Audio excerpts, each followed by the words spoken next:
very warm welcome to my students. The topic that I'm going to cover in my this lecture is program learning and the types of program learning. In my previous lecture on program learning, I have told you all about the what is program learning. I have defined program learning and I have told about the characteristics of program learning.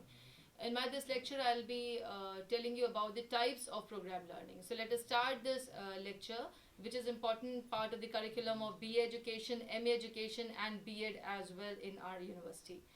In program learning, as I've already told, the presented material comes in a sequence in a form of sequence in front of the students who is learning the content.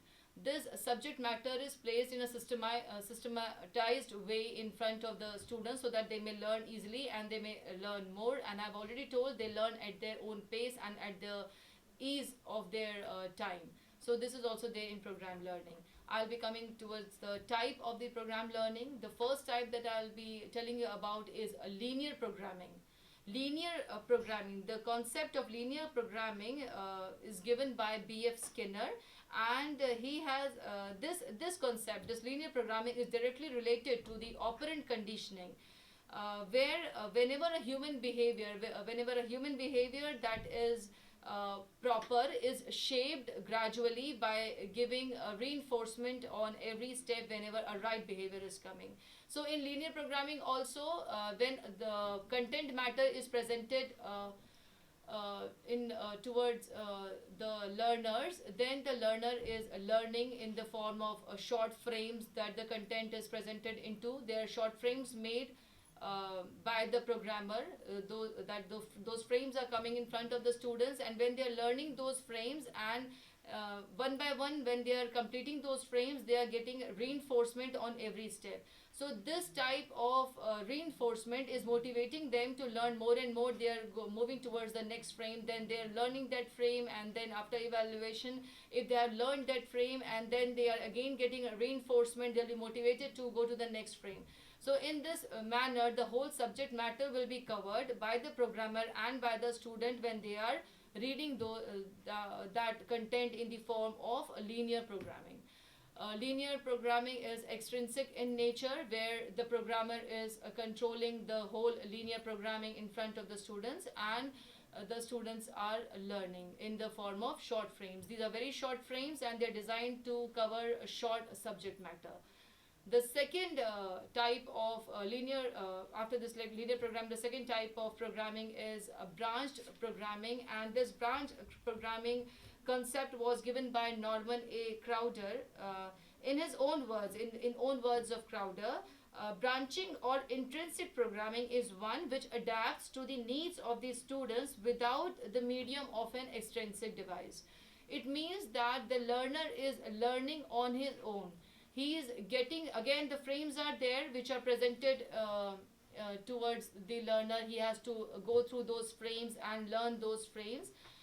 But when he is learning, say for like one frame is coming in front of him and he has read the whole content in that frame, after reading the whole or getting the mastery or learning the whole frame, he'll be evaluated on that frame, and when this evaluation will be done, he'll be getting multiple choice questions.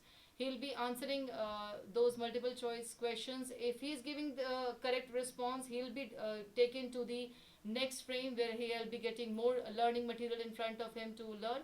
But if he's giving a wrong response, he'll be diverted to a different frame where he'll be told why this option is wrong.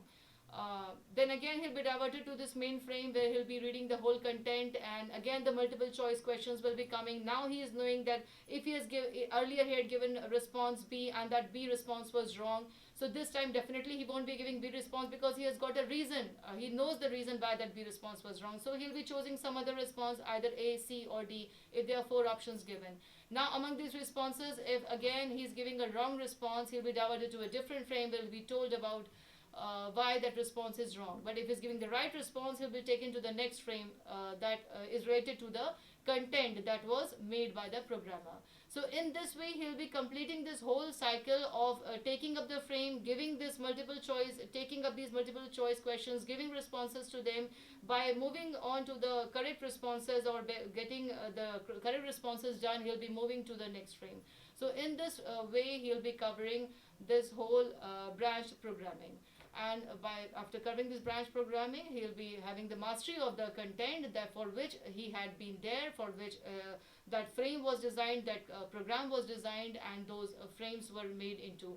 So this sequence of learning, this sequence of taking up these frames, and this systematic way of learning will help him more in learning better in a more effective way.